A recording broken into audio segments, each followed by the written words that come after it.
I don't usually answer the door before coffee, especially not barefoot, hair unbrushed, and wrapped in yesterday's silk robe. But when I opened it that morning, sunlight flooding the hallway, he was standing there, tall, lean, in that same black shirt with the top button undone, holding 2 cups of coffee like peace offerings. "Thought you might need one," he said, the corner of his mouth curving slightly. I stared at him, at the way the sunlight caught the faint stubble on his jaw, at the quiet confidence in his eyes. I wasn't sure whether to laugh or slam the door, because this, him, was impossible. He was supposed to be a story I'd stopped telling myself. For months, my phone had been a carousel of unread messages, half-hearted apologies and casual "you up" texts. I'd been ghosted more times than I could count. The modern plague of connection without consequence. I told myself I didn't care. I told myself I liked it better that way. After all, I had a career that demanded precision. I was a brand consultant, the one who made other people look untouchable, desirable, polished. My life was built on curated perfection, sunlit glass offices, minimalist apartments, and carefully filtered emotions. But then he'd appeared, months ago, in a workshop my firm ran for startups. He was an intern from one of the tech partners. Young, sharp, a little too observant. I'd noticed the undone button on his shirt the first day, the way his sleeves were rolled halfway up his forearms, the faint trace of sandalwood whenever he leaned over to ask a question. I told myself he was just another bright intern. I told myself the glances didn't mean anything. But then he started ghosting me. Or maybe I'd ghosted him first. I can't remember. We'd met for coffee once after the project wrapped up. Nothing happened. Just conversation. But the air between us had been tight, humming with something we both pretended not to feel. Then silence. Weeks of it. And now, suddenly, he was here. I stepped aside, pretending not to care that I'd been staring too long. The scent of roasted beans filled the apartment as he handed me a cup. "Didn't think I'd ever see you again," I said. "I wasn't sure you'd open the door." "I wasn't sure either."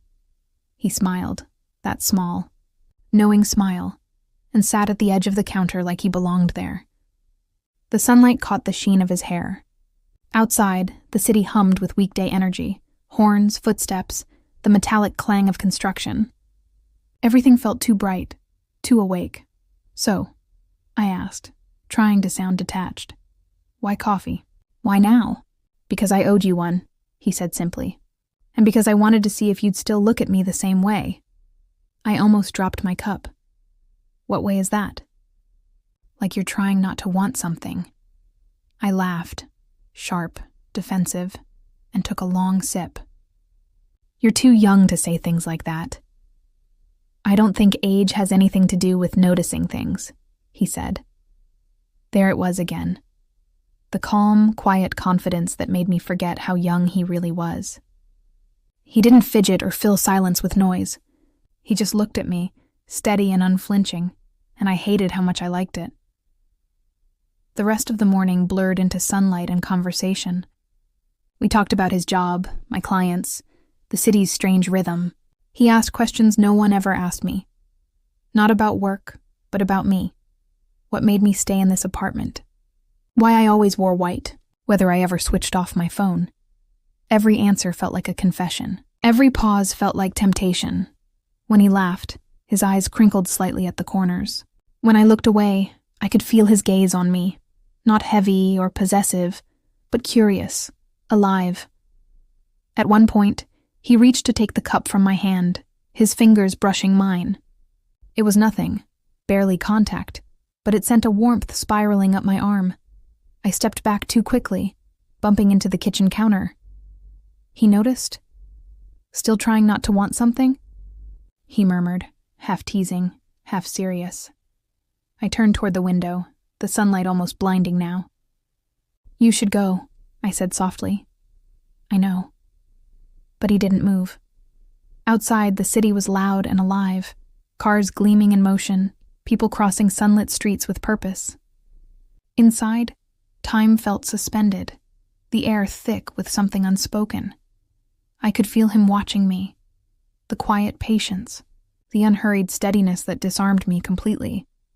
"I wasn't ghosting you," he said finally. I just didn't know what to do with what I felt. The words hit me harder than I expected. "Don't say that," I whispered. "You don't even know me." "I think I do." I turned to face him. The sunlight fell between us in stripes, illuminating the faint tremor in my hand as I brushed a strand of hair away from my face. "You don't," I said again, weaker this time. He smiled, not to argue, but because he understood that I was trying to protect something I couldn't name. Then, slowly he stepped closer, not enough to touch, but close enough that I could see the faint pulse in his neck. The top button of his shirt slightly open, a breath away from my fingertips. I should have stepped back. I should have said something to end it. Instead, I said quietly, "You shouldn't be here." "I know.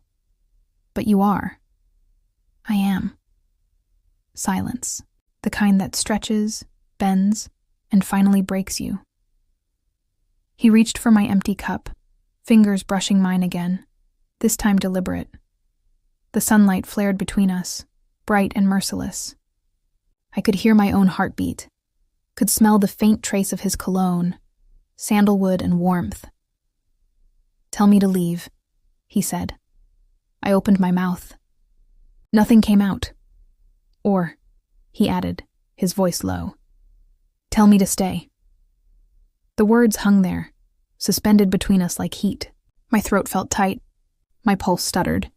Everything inside me screamed for logic, for control. The armor I'd built all these years to keep myself untouchable. But the truth slipped out before I could stop it.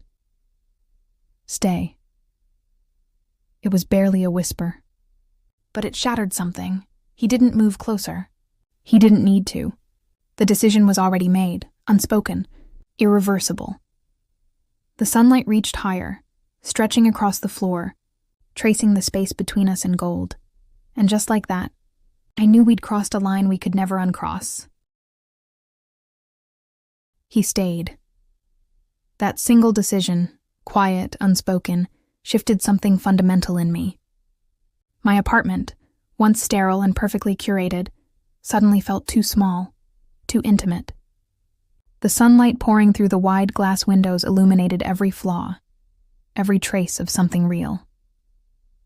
He sat opposite me at the breakfast counter, the half-drunk coffee cooling between us. Outside, traffic hummed faintly. Somewhere below, a vendor called out over the buzz of the street. It was a beautiful, ordinary morning, but nothing about it felt ordinary. "Do you always look this calm when you're nervous?" he asked. I smiled faintly. "I don't get nervous." Liar. The word hit softly like a challenge. I folded my arms, pretending to study him. His shirt was still undone at the collar, sleeves pushed to his elbows, exposing strong forearms dusted with sunlight. He looked impossibly at ease, as if he belonged in my perfectly controlled world, and that frightened me more than I wanted to admit. "Do you always provoke people you barely know?" I asked. He leaned back slightly, grin deepening. "Only the ones who pretend not to feel anything." I turned away, but his words followed me like heat. By noon, we were walking through the city. The air was bright, almost too bright, the pavement shimmering beneath our feet. I hadn't planned to spend the day with him, but somehow we'd fallen into step, wandering without purpose. We stopped by a small art gallery tucked between two tall glass buildings. Inside, sunlight spilled through skylights, washing the white walls in warmth. I told him I came here sometimes when I needed silence. He lingered beside a painting, soft brushstrokes of gold and ivory, and said, "It feels like you." I laughed quietly. "I'm not that delicate." I didn't say delicate. Our reflections shimmered faintly in the glass frame, his dark shirt, my pale blouse, our shoulders nearly touching. For a long moment, we didn't speak. The air between us thickened, filled with unspoken things. He moved slightly closer, and I caught the faint scent of his cologne again, the same one from that first meeting. It made the memory of him feel physical, alive, pressing against the edges of my restraint. "Do you ever let anyone see who you are when you're not working?" he asked. "No one wants to," I replied. "I do." The simplicity of it stopped me. There was no performance in his tone, No flattery. Just truth. And somehow, that truth felt more dangerous than any touch. We ended up at a cafe on the terrace of a co-working space, one of those airy, plant-filled sanctuaries with wood tables and long glass railings overlooking the city. The smell of espresso mixed with the sound of conversation and sunlight on metal. I ordered sparkling water. He got another coffee. He told me about his life, his studies, his small apartment filled with books, his mother's obsession with jazz. He spoke with warmth, but there was something quietly guarded beneath it. "You talk about everyone else," I said. "Not yourself," he smiled. "You talk about work, not feelings. I guess we're even." The words hung between us, both of us smiling but neither looking away. And then, without planning it, without permission, I reached across the table and brushed a crumb from the corner of his lip. My fingers lingered a second too long. He froze. So did I. The moment stretched, sunlight flickering against the rim of his cup, his eyes flicking to my mouth, then back to mine. I withdrew my hand quickly. "Sorry. Don't be." He said it so softly that my chest tightened. Later, as we walked down the sunlit boulevard, he slowed near a street musician playing the violin. The notes filled the air, gentle but raw. He turned to me and said, "You look like you're somewhere else." "I'm trying not to be," I said. He studied me, the kind of gaze that saw through every mask. "You keep fighting what's already happening." "I'm not fighting." "Yes, you are." I wanted to argue. Instead, I laughed, quietly, helplessly, because he was right. Every instinct told me to end this, to draw a line, to go back to the safe, cold solitude I'd mastered. But I couldn't. Not when he looked at me that way. Not when the world felt so vividly alive under this light. Back at my office that week, I found myself distracted, staring out the window more than usual, rereading emails, forgetting appointments. My assistant noticed, though she said nothing. He texted once during a meeting. "Still trying not to want something?" I didn't reply. That night I found myself at my desk long after everyone had left. The city glowed in the late afternoon sun, glass towers reflecting fire and gold. My reflection in the window looked like a stranger, polished, calm, composed. Everything he wasn't. And yet all I could think about was him, the way his laugh lingered, the way silence felt softer when he was near, the way I didn't have to explain myself. I'd spent years mastering control, perfect diction, perfect posture, perfect detachment. But the thought of him undid it all. I hated that, and I craved it. The next day he appeared again, not at my door this time, but at the cafe across from my office. He was waiting at a corner table, 2 cups already on the counter. "Stalking me?" I asked, feigning annoyance as I sat down. "Maybe I'm just consistent," he said, smiling. The sunlight caught the hollow of his throat, the undone button of his shirt, the faint sheen of heat on his skin. I couldn't look away. We talked about everything and nothing. Time slipped. The city outside blurred into motion. Cars, light, laughter. At one point, a colleague from my office passed by, waved, and froze when she saw him sitting across from me. Her glance lingered, curious, judgmental. The air thickened instantly. My pulse spiked. I could feel the heat rising in my cheeks. "She's going to talk," I murmured. "About what?" "About this." He leaned closer, voice steady. "Then let her." I stared at him, at the easy courage in his tone, the calm defiance in his gaze. He didn't flinch from the risk. He didn't need me to hide him in shadows. That was when I realized he wasn't the fragile one. I was. We walked together to the rooftop terrace above the cafe, glass panels glinting in the afternoon light. The city stretched endlessly below, cars moving like veins, sunlight flashing off steel and glass. The air was warm. The scent of jasmine drifted from a nearby planter. He stood beside me, not touching, just close enough that I could feel his presence like a current. "Why do you keep running from it?" he asked quietly. "Because it's wrong, or because it's real." I turned to him, caught off guard by the steadiness in his voice. He looked so impossibly young, and yet, in that moment, older than anyone I'd ever known. "I can't afford to want this," I said. "Then don't call it wanting." "What should I call it, then?" He smiled slightly, eyes flicking to my mouth, then back to mine. "Call it being alive." Something inside me broke open. For the first time, I stopped thinking. I stopped calculating, measuring, protecting. The sunlight burned gold across his face, and I realized how long it had been since I'd felt anything so pure, so unguarded. I took a slow breath. My voice trembled. "If I let you in, this doesn't end well." He didn't move closer. He didn't need to. Maybe it doesn't have to end at all. He reached up then, not to touch me, but to tuck a stray strand of hair behind my ear. The gesture was impossibly gentle. My breath caught. He whispered, "You don't have to pretend anymore." I closed my eyes for a moment. Sunlight warming my skin, wind brushing my cheek, the pulse in my throat betraying me. When I opened them again, he was still watching me, waiting for something I wasn't sure I could give. But I did. I let my hand rest against his chest, just above his heart. I could feel its steady rhythm beneath my palm. Neither of us spoke. That silence, heavy, sunlit, alive, said everything. I didn't say I loved him. He didn't ask me to. But when he leaned his forehead against mine, eyes closed, breath shallow, I understood that we'd both crossed into something irreversible, something that could no longer be disguised as curiosity or defiance. It wasn't about youth or age anymore. It wasn't even about desire. It was about finally being seen. The following week unfolded like a dream that didn't know how to end. We didn't speak about what had happened, or hadn't. There had been no kiss, no declaration, only that unbearable stillness between us. Yet everything after felt different. The air in my apartment seemed to hold his scent, cedar, sunlight, and something faintly electric. Even my reflection had changed. There was color in my face again.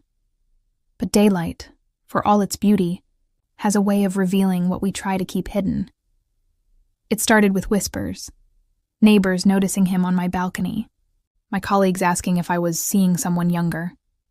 The first time I heard it, I laughed it off. The second time, it didn't feel funny. By the third, it felt like a verdict. At the gallery, my assistant mentioned she'd seen me having coffee with him. Her tone was neutral, but I recognized curiosity edged with judgment. "He's just a neighbor," I said. The words tasted like denial. That evening, I saw him waiting near the elevator. His expression brightened when he saw me, but mine didn't. Not because I didn't want it to, but because fear had already started tightening its grip. "Rough day?" he asked. "Something like that," I said, brushing past him. He followed, patient as ever. "You look like you're about to disappear again." "Maybe I should," I said, and instantly regretted it. He stepped closer, voice steady. "You think hiding will make it easier?" "It will make it quieter," I whispered. He didn't argue. He just nodded slowly, as if he understood more than I wanted him to. Then, with quiet restraint, he said, "You told me once you stopped believing in permanence." "Don't let fear prove you right." I didn't answer. I couldn't. When the elevator reached my floor, I walked out without looking back. But the sound of the doors closing behind me felt too final, too loud. The next morning, I left for work early, hoping to avoid him. The city was golden, alive, indifferent. Glass towers glinting, voices echoing, 1,000 lives colliding in sunlight. Yet I felt strangely detached from it all. During a meeting, I caught sight of my reflection in the window, poised, controlled, professional, and hated how convincing it looked. By late afternoon, the exhaustion wasn't physical anymore. It was emotional, the kind that builds when you're pretending not to care. When I got home, there was a note under my door. "If you want silence, I'll give it to you, but I'll still believe you see the light." No signature, no pressure, just him. Simple, direct, patient. I stared at it for a long time before placing it beside his old sketch. The two pieces of paper seemed to hum with quiet defiance, as if waiting for me to decide what kind of woman I was going to be.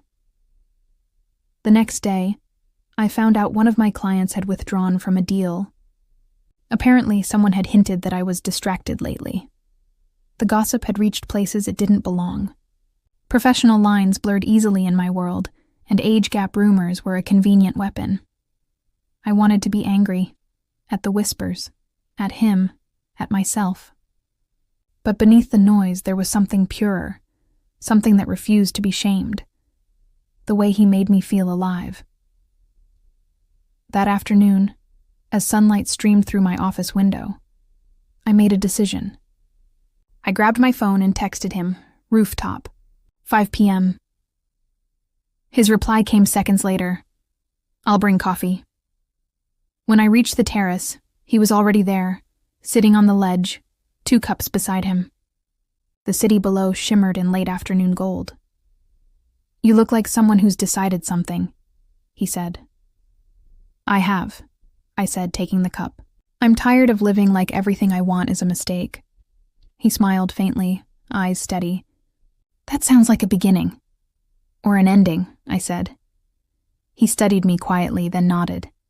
Maybe both. The wind lifted strands of my hair, brushing them against his cheek as he turned toward me. For a long moment, neither of us spoke. The silence wasn't heavy anymore. It was full, like the pause before music. I don't want to ruin your life, I said finally. You couldn't, he replied. You're the only part that makes it make sense. I looked away, eyes tracing the skyline. You're young. You don't understand what this costs. He stepped closer, voice quiet but certain. Maybe I understand exactly what it's worth. That was the moment I stopped trying to measure it. Not because it made sense, but because it didn't need to. Over the next few weeks, we stopped hiding.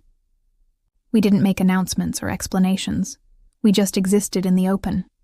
Morning coffees on the terrace, walks through crowded sunlit streets, shared glances that felt like defiance and peace all at once. Some people stared, others whispered, but something about their disapproval only made us gentler with each other. Quieter, more deliberate, as if tenderness itself was our rebellion. One afternoon, I invited him to the gallery before opening hours. The space was flooded with light, the air warm and still. My newest installation, glass prisms arranged in curved lines, cast rainbows across the floor. This piece, I said, gesturing to it, was supposed to be about reflection. But now it feels more like truth, he smiled. It looks like freedom. Maybe it is. He walked closer, sunlight spilling across his black shirt, collar open, every line of him softened by brightness. When he reached me, he didn't touch, just looked. You still think you don't believe in love? I met his eyes. No, I think I believe in the kind that doesn't ask for permission. He exhaled slowly, like that was the only answer he'd been waiting for. Then he said, Good, because that's the only kind I have to give. Of course, life didn't stop testing us. My ex-husband called one evening, furious after hearing rumors. Friends questioned my judgment. One even asked if I was trying to feel young again. But the truth was simpler. I wasn't trying to feel young. I was trying to feel real, and he was the first person who made that possible. One weekend, we took a drive to the edge of the city. Nothing planned, just sunlight and open roads. The car filled with the scent of his cologne and my perfume, blending into something familiar. At a quiet overlook, we stepped out, the skyline glittering below. Do you ever wonder how long this will last? I asked. He smiled. Everything ends, but not everything fades. I looked at him, his shirt, the undone button, the calm in his eyes, and realized he wasn't afraid of endings. He was teaching me not to be either. A few weeks later, my gallery launched a new exhibition titled Belief. When the press asked about the theme, I said, It's about rediscovering light after forgetting it existed. He was there, of course, leaning casually against a column, sunlight pouring over him. When our eyes met, the noise of the crowd dimmed. After the speeches, he approached, holding a single sunflower wrapped in paper. "Still believing?" he asked softly. I smiled. "More than ever." He brushed his thumb over my wrist, not hidden, not ashamed. Cameras flashed somewhere nearby, but for once, I didn't care. Later, when the crowd was gone and the gallery was quiet, I stood by the windows. The city outside glowed, not harsh but warm, forgiving. He joined me, slipping his hand into mine. "Do you regret any of it?" he asked. I turned toward him. "No," I said. "Regret belongs to the people who never take the risk." He nodded, then pressed a small folded paper into my palm. It was another sketch, me, standing before the prisms, surrounded by scattered light. At the bottom, one line, "You stopped running. The lump in my throat surprised me." "You never stop drawing, do you?" "Not when the world finally gives me something worth remembering," he said. We stood there in silence, sunlight reflecting off the glass, soft warmth on our faces. I could hear the hum of the city, the distant laughter of strangers, the steady rhythm of his breathing beside me. For the first time in years, I wasn't performing control. I wasn't protecting myself. I was simply here. And as he leaned his forehead against mine, I realized this was what believing felt like. Not a promise, not forever, but a quiet certainty that light always finds its way back. Final paragraph. Closure now. Sometimes when I wake early, I see him on his balcony, sketching, coffee beside him, the sunlight soft on his face. He always looks up and I always wave. The world hasn't stopped judging, but I've stopped listening. Love didn't come to rescue me. It came to remind me that I was never broken to begin with. And in this city of glass and daylight, I finally understand. Believing in love isn't about trusting someone else. It's about trusting the version of yourself that's brave enough to step into the light again. Here's a cinematic style call to action, CTA, that matches the tone and emotional depth of your story. Gentle, confessional, and engaging for Wattpad or serialized platforms. If this story touched something in you, leave a comment. Tell me your thoughts, your favorite moment, or if you've ever been afraid to believe in love again. Subscribe for more daylight love stories, modern, raw, and magnetic, where every confession begins in sunlight.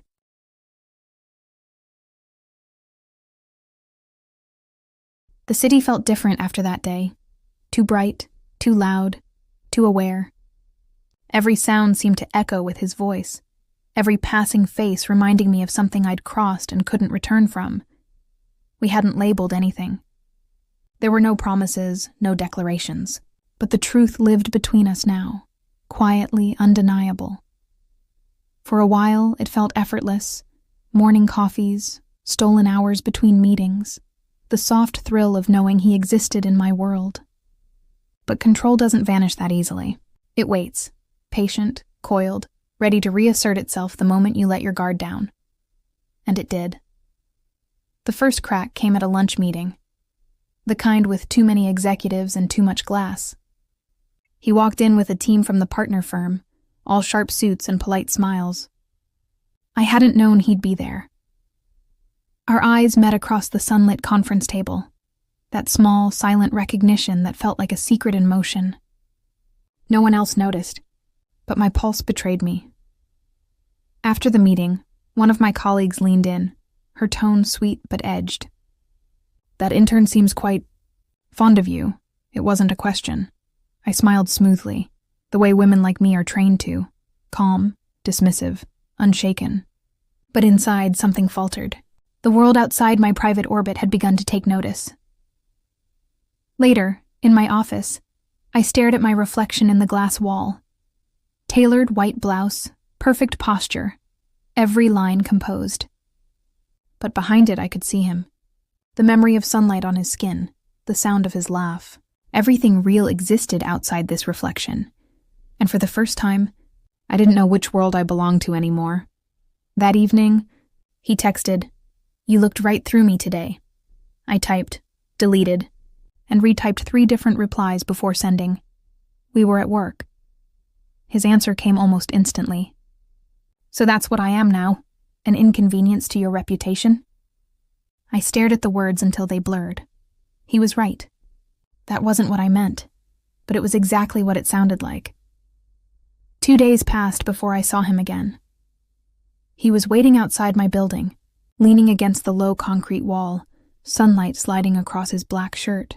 He looked calm, but his eyes betrayed exhaustion, the kind that comes from overthinking something you shouldn't have to. "I wasn't going to come," he said as I approached. "But you didn't answer." I didn't know what to say. "Try the truth." I hesitated. The city pulsed around us, honking cars, voices, footsteps. Yet in that moment, it felt like the world had narrowed to a single point between us. "The truth," I said quietly, "is that I don't know how to want you and still be me." He looked at me for a long time, jaw tightening slightly. "Maybe you don't need to choose. That's not how my world works. Then maybe your world needs to change." The words hit harder than I expected. I turned away, eyes stinging though I refused to cry. "You think it's easy," I said, "to risk everything I've built, everything I've protected, for something that might collapse the moment it's seen in daylight?" He stepped closer. "Everything real happens in daylight." And somehow that broke me. The argument dissolved into silence, the heavy kind that settles like dust. We stood there until a breeze stirred, carrying the scent of roasted coffee from the cafe nearby. He finally spoke, voice softer. "You're not the woman people think you are. You're stronger, but you're also lonely. I see it." I met his gaze, and in it was something I'd spent years craving. Not admiration, not desire, but understanding. I reached up and touched his face. "You shouldn't have to carry my loneliness." "Maybe I want to." He leaned in slightly, forehead resting against mine. That same quiet closeness we'd shared before. The sunlight flared between us, soft and warm. I whispered, "I don't want to lose myself." He smiled faintly. "Then don't. Just don't lose me either." The next morning, everything began to unravel. Someone had mentioned his name during a board discussion, casually, innocently. "He seems to have a lot of influence for someone so new," one of the directors said with a hint of suspicion. The words hung in the air like static. I felt heat rush to my face. That was when I realized how fragile this secret had become. One rumor could fracture everything. After the meeting, I sat alone in the empty conference room, staring out at the city's blinding skyline. My phone buzzed with a message from him. "Lunch?" I didn't reply, he called. I let it ring. When I finally looked up from the window, my reflection was gone, replaced by sunlight so fierce I could barely see. That evening, he showed up again. This time, I didn't open the door right away. When I finally did, he was holding nothing. No coffee, no peace offering. Just standing there, eyes tired but steady. "Are you ending this?" he asked. I wanted to say no. I wanted to tell him I was being rational, that I was protecting both of us. But all that came out was, "Maybe it's for the best." He didn't argue. He just looked at me, silent, searching. Then he nodded, slow, resigned, and turned to leave. The moment the door closed, the air felt wrong. Too still, too empty. I stood there, the sunlight shifting across the floorboards, painting gold lines that faded with every second. Days passed. The city went on, bright, relentless, indifferent. I threw myself into work, meetings, deadlines, travel. My assistant said I seemed focused again. She didn't notice that I hadn't been sleeping. But one morning, as I walked through the plaza near my office, I saw him, across the street, laughing with someone from his team. The sound carried on the breeze, effortless and free. He looked lighter, brighter, untouched by the weight I'd buried us under. And instead of relief, I felt something close to grief. That afternoon, I canceled 2 meetings and drove to the edge of the city, a rooftop terrace I used to visit before everything became complicated. The skyline shimmered in the golden haze. I sat there, the wind lifting strands of my hair, the scent of jasmine faint in the air. For a long time I said nothing. Then I whispered, "You were right. Everything real happens in daylight." The words felt like release. A week later, a knock sounded at my door again. I froze, heart racing. When I opened it, he was there. Not with coffee this time, but with a single notebook in his hand. "I came to return this," he said. It was my sketchbook, the one I used for branding ideas, concepts, and the occasional drawing when I couldn't sleep. I'd lent it to him once, months ago. "You kept it," I said quietly. I couldn't throw it away. Our eyes met, and for the first time in weeks, there was no tension, no blame, just quiet understanding. "I don't want to make this harder," he said. "You already did." We both smiled faintly. He took a slow breath. "You once said you didn't know how to want me and still be you. Maybe now you can. I'm trying." "Good," he said softly, "because I never stopped." The silence between us shifted, no longer heavy, but peaceful. The sunlight filled the hallway warm and clean. I stepped forward, brushing my fingers lightly against his sleeve. A touch, not a plea. "Coffee?" I asked. His smile returned, the one that had undone me from the start. "You still take it with 1 sugar?" I nodded. He followed me inside, closing the door gently behind him. We didn't speak much after that. The apartment glowed in the late afternoon light, golden beams reflecting off glass and polished surfaces. He placed the cups on the counter, our hands brushing as he did. It was nothing dramatic, nothing cinematic, just 2 people existing in the same sunlight, finally unafraid of what it revealed. He looked at me, expression steady. "You know this might not be easy." "I don't want easy," I said. "I just want real," he nodded. "Then we'll keep it in the daylight." I smiled, the words settling into me like warmth. Outside, the city glimmered, glass towers, blue sky, wind through the open window. The sound of traffic drifted faintly from below, rhythmic and alive. I reached for my cup, the heat against my palms grounding me. This time, I didn't feel the need to hide. I looked at him, sunlight tracing the curve of his jaw, the undone button of his black shirt, the quiet steadiness in his eyes. And for the first time, I felt at peace with wanting something imperfect, something human, because maybe love wasn't about control or survival. Maybe it was just about standing in the sun and choosing to stay there, together. If this story hit somewhere deep, if you've ever been torn between control and connection, drop a comment below. And tell me which moment felt most real to you. Don't forget to subscribe for more sunlit, emotionally charged age gap love stories, where every glance, every silence, and every heartbeat tells the truth. Words can't.